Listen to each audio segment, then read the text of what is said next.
Welcome to Better Sex, where you get the information and inspiration to create and enjoy your best possible sex life. Join your host, sex therapist Jessa Zimmerman, as she brings you expert guests, helpful tips, knowledge, and strategies to improve your intimate relationships.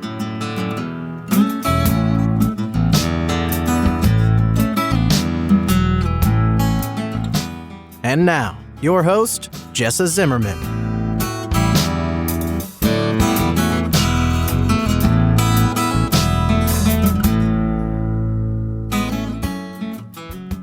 Hey, it's Jessa. Welcome back to the Better Sex Podcast. Thank you so much for tuning in. I'm delighted to have you here.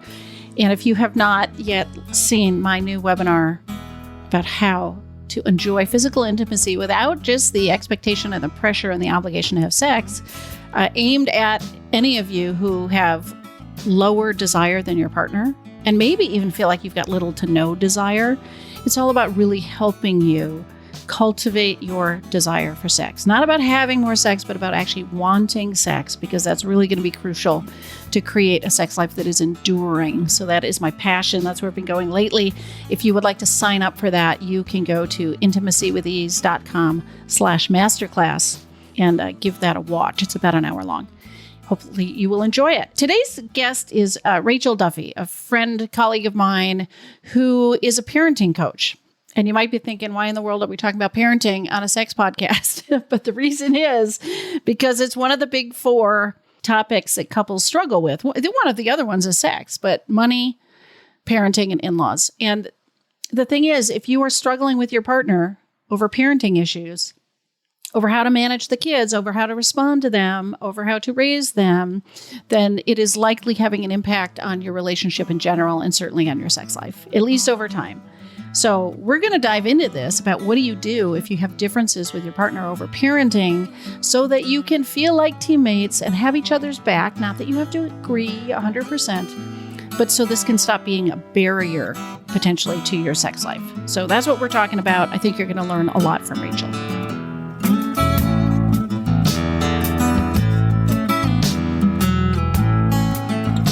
And before we start the show today, it is sponsored by Intimacy with Ease. It's a method to help otherwise happy couples achieve a sex life that is easy and fun for both of them, so that you can actually just enjoy your sex life with zero stress. For more information, if you want to watch a brief little training video that's available, all of that, go to intimacywithease.com. Rachel, thanks so much for being on the show. I'm so happy to be here with you, Jessa. So I think I said this to you before, but in couples therapy, the big four are money, sex, in-laws, and parenting. So that's why I have you on a show about sex, because these big topics can cause real trouble for couples. And if they're struggling with something big, it's often going to take a toll in the bedroom. So first, would you just talk a little bit about who you are and why this topic matters to you? Like, why is it you're doing what you do? Yeah. So I started out my career as a divorce attorney because caring for families and children's well-being has always been something I felt passionate about. And I thought that I could help families in a place where the family structure is breaking down. What I learned during the years that I was a litigator was that divorce law is really mostly psychology. There's a little bit of law thrown in there, but most of it's psychology. And at the time, I didn't have the tools. I wasn't a parent myself, and I was very young. I just couldn't deal with it in the way that felt productive. So I left it for a while, or I left it permanently rather, and I just went into business because I love business. And when I became a parent, I understood so much that I didn't understand as a litigator. And I understood that I needed to reevaluate my entire belief system. I had to reevaluate everything I had grown up on. I had to question everything. There was a lot coming up for me on a personal level. So I did a lot of work on myself, dove deep into conscious parenting. And that really changed my life. So much so that I got certified as a conscious parenting coach. and decided that I was going to do everything I could to bring this message forth to other people. Truthfully, my mission with this is to help people alleviate their own suffering in parenting, in life, but mainly with their children. Okay. Now, I know you are not going to be able to separate your conscious parenting training and, proclivities from your conversation here, but I'm not specifically promoting that, although I'm sure I'm on board with the concepts. But I really want to talk about what two people do when they disagree about parenting. Not that there's one right answer, because this happens a lot, right? Parents are not going to come at this the same way. I think it would be impossible for parents to be on the same page all the time because these are two individuals. So I think we have to first release that expectation that parents need to always be on the same page about everything.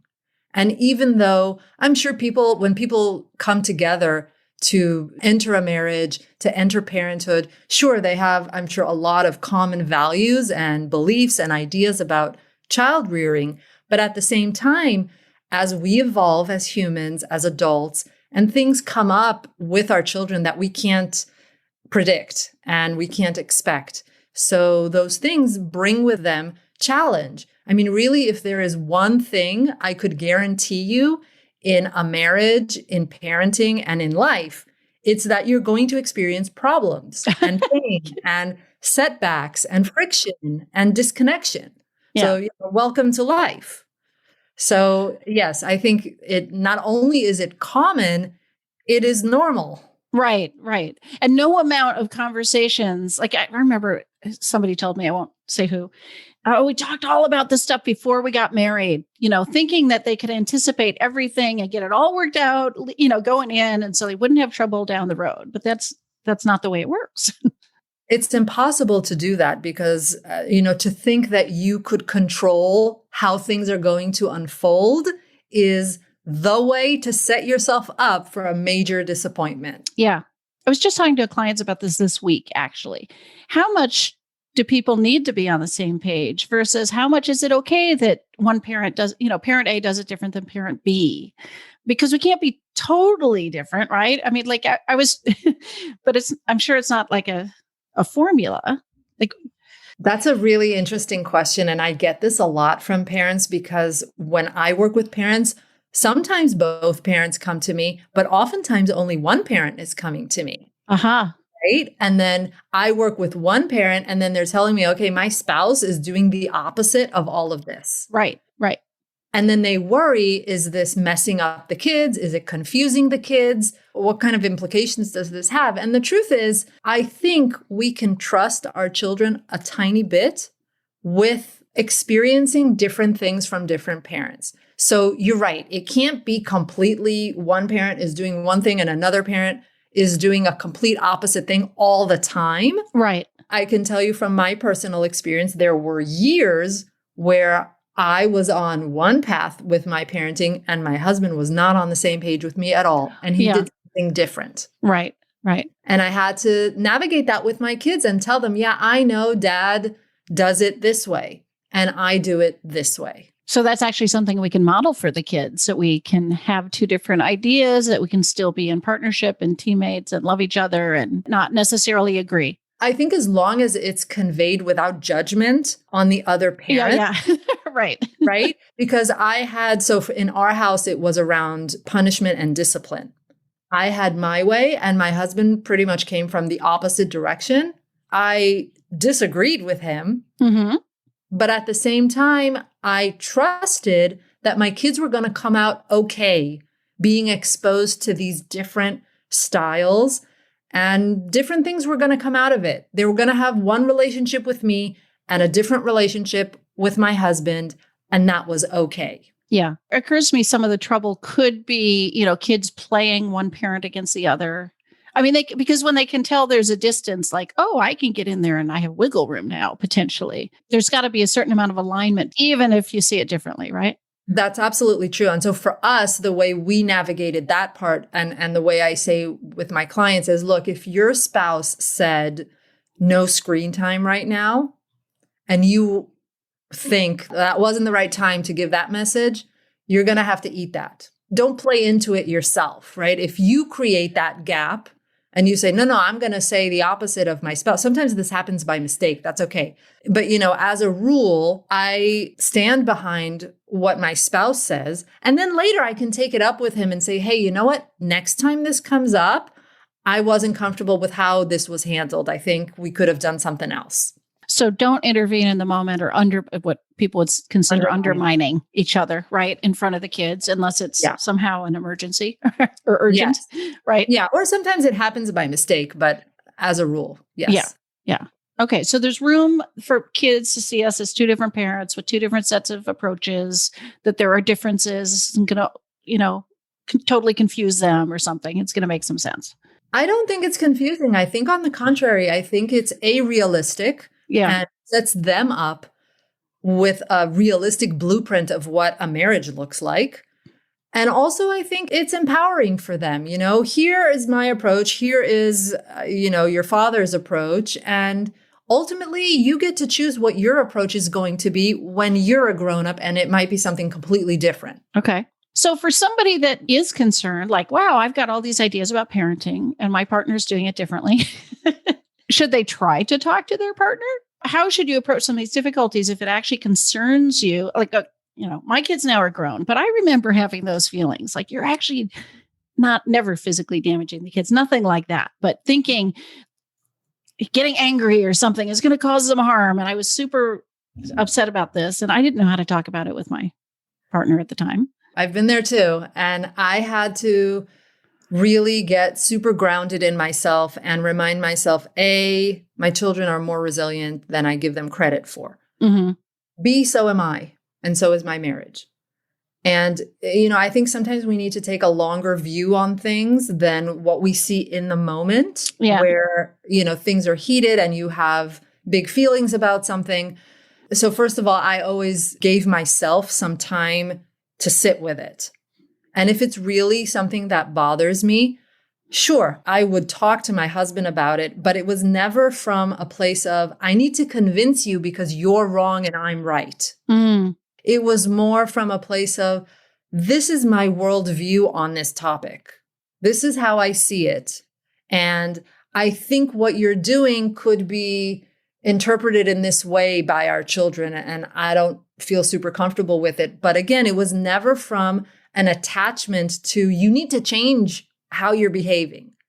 I always gave that space and the respect for my husband, because he's not making stuff up just to be mean or to be a bad parent, right? I always operated under the assumption, and I think this is true for all of us, we should operate under the assumption that every parent is trying to be the best parent they can be and do everything they can with the tools they have and the life experience that they bring, right? So my husband, even in the moments when I thought, this is not your best parenting, I still knew this is everything he has in this moment. So I have to accept that. Yeah, because he wants the best for your children. I mean, sometimes I'm encouraging people, like, let's back up here to the values you've got. You want your kids, I'm sure you guys are on the same page about wanting thriving, happy people, that's the outcome you're looking for. It's just different strategies, perhaps. Exactly. And the truth is, you don't know exactly how things land with your children. I think a lot of times we think, oh, my kids are going to think whatever. And it turns out the kids interpreted it an entirely different way. Yeah. So sometimes when it really grated on my nerves, I would go later with the kids and I would talk to the kids about it.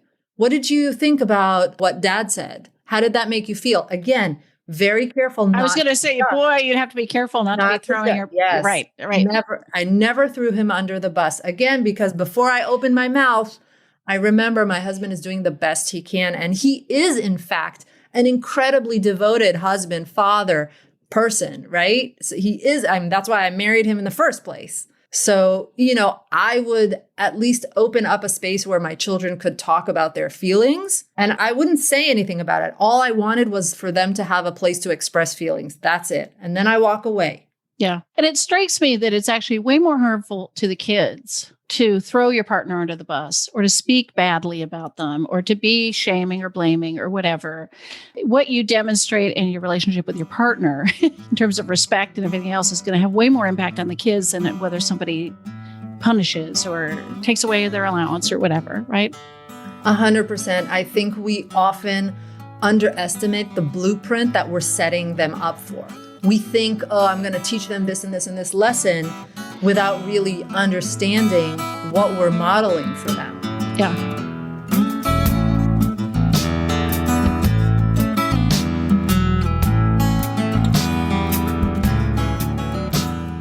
Hey, this is Jess. I'm just taking a quick break, and I want to make sure you know about the guide I wrote about how to talk to your partner about sexual concerns. This comes up a lot in my practice. People have struggles, and it takes them so long to bring it up with their partner. They're afraid that that conversation is going to go badly. Their partner's going to be upset. The partner's going to be defensive, or they just don't know how to talk about sex and sexual problems.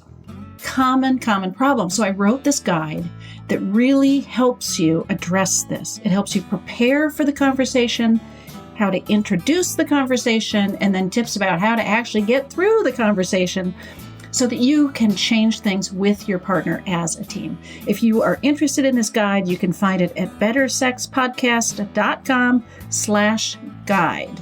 Again, bettersexpodcast.com/guide. Happy to send it to you.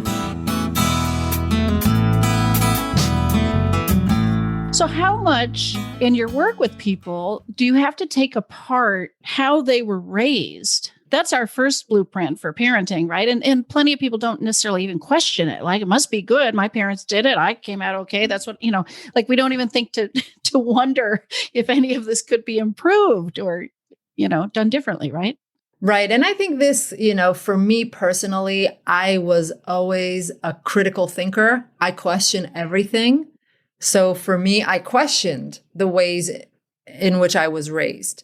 When I became a parent and I started getting triggered left, right, and center by my children, I said, okay, I got to back up for a minute and reevaluate everything I thought I knew about what it means to be a good parent and what it means to be a good kid, a good and yeah, air quotes there, right? Air quotes, yes.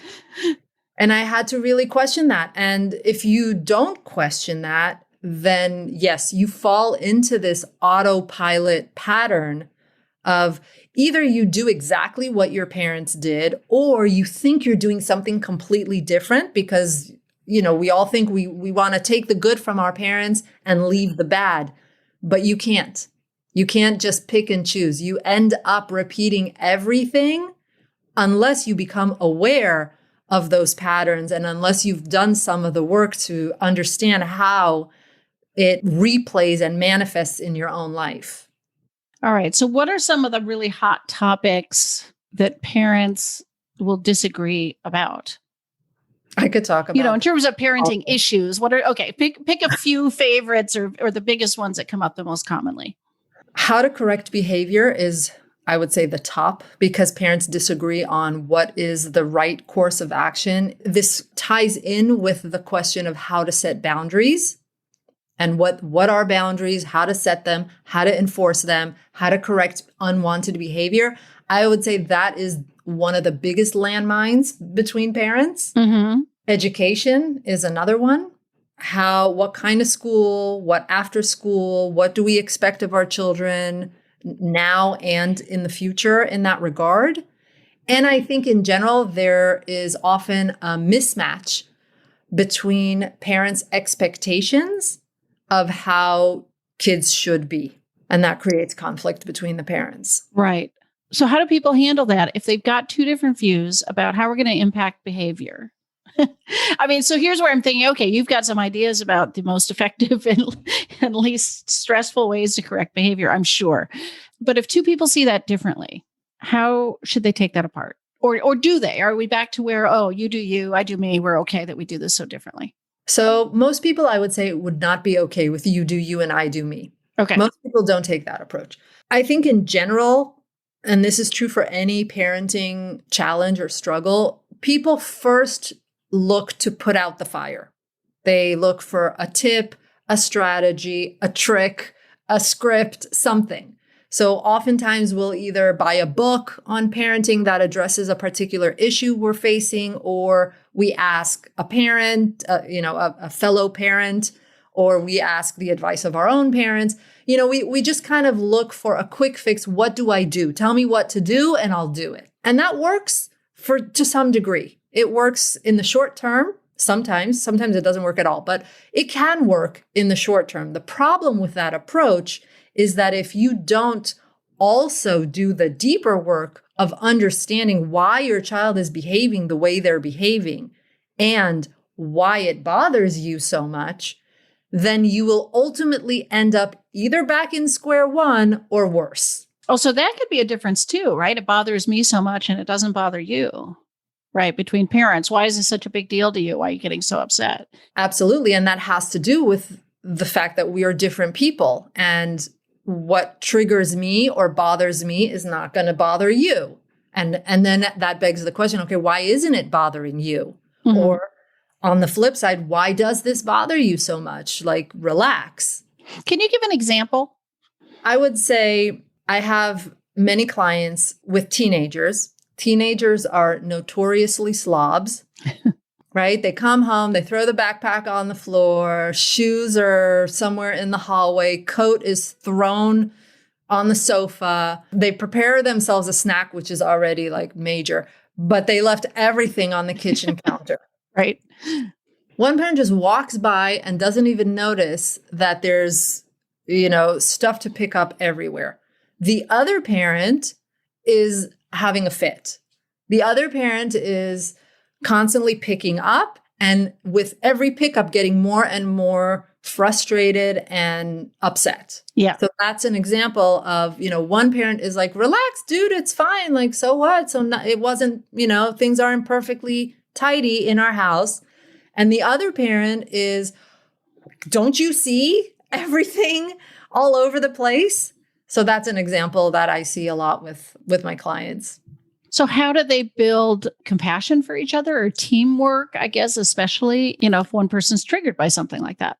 Right. So there are multiple levels and angles to address this from. First, with regards to the child, certainly if it's a teenager, we have to create a certain relationship, rapport, cooperation, and teamwork between the child and the parents. Because if you are 15 years old or 16 and you still cannot put your shoes somewhere where I'm not going to trip over them, then I have to ask why. Okay, is something going on with this child that they're so overwhelmed that they can't even put their shoes away?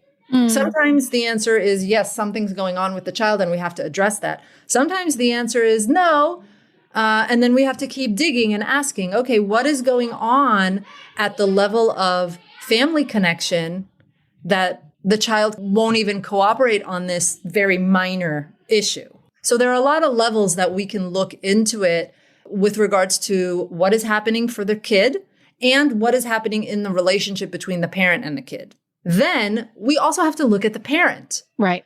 If you are the parent who's getting super upset over this, we have to ask why. Why are you getting super upset? How is this related to the way you were brought up? How is this related to your worldview? What is going on for you when your child chronically is untidy? So it has to be dealt with at multiple levels, not just the surface level fix, which is typically is double down. You double down on rules, taking away privileges. You can't get the car until you can consistently put your shoes away, something like that, right? But the answer isn't just, I shouldn't care, right? Like it must be some balance of I shouldn't get so triggered, but I should also be figuring out how we get more cooperation in our household. There's some middle ground there. Absolutely. Okay. So, right. The parent who doesn't care can continue to not care and yet work on having better cooperation with the kid. So it could not bother me, but at the same time, I know, I have to work on this with my child because at this age, there is no reason why my child is not capable of hanging up their coat when they walk in the door, right? That's kind of a bare minimum requirement of a human being who lives in a house with other people. Right? When you live on your own, you do whatever you want. Like, I don't care. You can leave the peanut butter and jelly jars open all day. But if we live together in a household, then there are certain agreements of how we behave in this house. So now I'm thinking about more clients, right? But we maybe have our ideas about how we want to parent. And then we get in the thick of it on a Thursday evening and we get, we flip out or whatever. We get triggered, we get upset. We're not doing what we agreed to do with our partner, right? We have the strategy. This is how we're going to handle little Johnny. And then we we don't. How can the other person support that parent who's kind of losing it, who's getting triggered, is maybe upset, isn't quite at their best? How can that be navigated as a couple so it's not just shaming the parent that's kind of losing it? Right. But also isn't just carte blanche, like, yeah, go ahead and yell and scream, even though we agreed that that's not going to be good for the kids. Right. That's a great question. And so I think first, compassion. I think you have to approach this with compassion, again, from the point of view of this is the best my partner can do right now. Even though it's not a lot. It doesn't look good. Right. It doesn't look good. This isn't what we agreed on. My partner is acting out from a place of pain. And so can I have compassion for my partner who's losing it, right? This is an adult, kind of like an adult tantrum, if you will, when you completely lose it. How much pain must my partner be in to not be able to self-regulate at all in this moment? At the same time, so I can have compassion for my partner in that moment, but at the same time, no, we need to do something about this, right? We can't I can't just sit here and be like, oh, I'm so compassionate towards my partner. Meanwhile, they're losing it 10 times a day. No, that has to be addressed. But as it is being addressed and as it is a process, right? It's not overnight that your partner is going to completely change. But if you are both committed to making this work as a family unit, and if you're both committed to your own growth, you will see change and you will see incremental results day by day. So what are some of the strategies couples might use in those moments? Like, they're certainly talking about it later away from the kids when, but in the moment. Yeah. What are some ways couples might navigate that to minimize what I want to say damage, but that might be too strong a word, but to intervene and allow something different to happen besides yelling and screaming or whatever that still feels supportive? Right. I tell parents to make a plan in advance. So to know that as they are working together as a couple or as individuals on changing and evolving themselves, they can make a pact. When I lose it, come and put a hand on my shoulder. It will remind me, like we have an agreement, it will remind me I need to take a break. I need to give myself a timeout. So I think when parents can make some kind of plan together, like as a team, I'm not going to shame you. I'm not going to yell at you. I'm not going to say anything in front of the kids. I'm just going to come over and gently put my hand on your shoulder, and that will remind you that you're escalating. And maybe you need to just take a pause, gather yourself, come back, and we can continue. Yeah. What are, maybe it's too big a question, but I'm trying to think I guess if you had top tips for couples navigating, especially when they have differences like that, actionable tips in the moment or plans they should be making ahead of time. Are there other things that come to mind? So every family is going to handle this in a different way because there really are an infinite amount of ways to handle it. But in general, you can go about this on your own and try to navigate it and figure it out. To be honest, most people do this. However, there is a limited window of opportunity while your children are still living with you. And I know that when your children are very young, that window seems very far away. Yeah, but I can tell you, but you and I know it's not. Exactly. It goes by really fast, and it's a cliche, but it's true cliche. So I think working with someone, sometimes it needs to be a therapist if there are some big issues that need to be dealt with.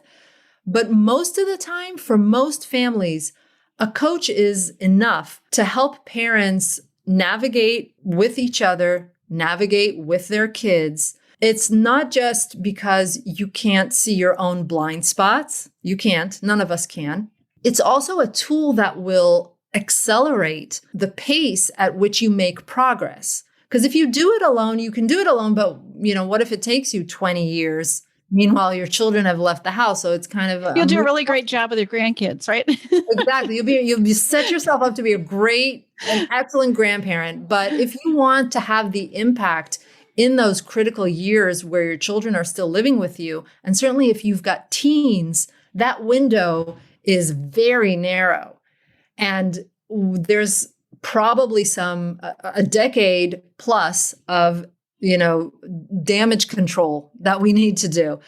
So I can't tell you how many parents have said to me, I wish I'd asked for help sooner. Mm. How many decades or years have I wasted that I could have made progress in 6 months of coaching or 12 months of coaching? So, I think the fact that people are listening to your podcast and seeking out help already tells me that these are not people who are going to make that mistake of waiting. Is it ever too late? No, I have clients with adult children. And it is absolutely never too late. I have gone through this process with my own parents in my 40s. Wow. So no, it is never too late. Okay. But having said that, you want to enjoy the kids when they're still kids. Yeah. And I suppose every parenting coach is a little bit different, but it sounds like you work with couples. Like part of what parent coaching can be is about helping two people navigate this together despite the way they see this differently. So yes, I work both ways. I mean, sometimes it's only one parent that comes and sometimes it's both. But what I've found, a really beautiful thing that I've seen when both parents come together is the ways I think this is unexpected for many of them, but the ways in which this really deepens their relationship. And as you know, and as you stated in the beginning of our conversation, that has ripple effects outside of parenting. Right. All right. So last question, which I don't even quite know how to put in words, but I want to give you a chance to sort of speak to the promise or what does the world look like when we do this well? Like, why care so much about parenting? Paint a picture of what life could be like now and in the future that's worth doing this well. That's a great question. And I think it goes back to the fact that I think for most parents, I would even dare to say all parents, parenting is the most important role in our lives. No matter how accomplished we are, no matter how capable we are, no matter how successful we are in other areas of our lives, ultimately it always comes back to this. When you look back at your life, what is the one thing you are most proud of? It is your children. And I think if that is not the number one motivator, I don't know what is. And I think doing this work, what I've seen over and over with every client, every couple, every parent, is I've seen this work not only deepens their connection with their children, it deepens their connection with themselves, and it completely changes the dynamic of the family, and it changes how they carry themselves in the world. So not only do they stop yelling and feeling guilty and feeling like a bad parent, but what they gain within themselves is the confidence and the relationship that they've always wanted to have with this family that they've worked so hard to build. Yeah, beautifully said. So what do you want to say about where people can find you, what you might have available for people as resources? Where do they go if they want to know more about conscious parenting specifically, but even some of these ideas about working with their partner? So my website is sagacitylab.com. And I'm also on Instagram _Rachel Duffy Coach _. And you can also find me on Facebook. So anybody can reach out to me. I would be more than happy to have a call with your audience and see if there's a way that I can support them and help them. Great. Thank you so much. Thank you, Jessa. I loved being here.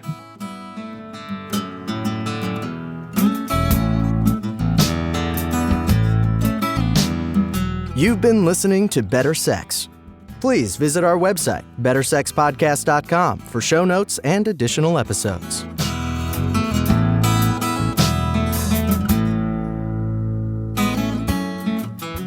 And that's a wrap for today. I really hope you enjoyed the episode.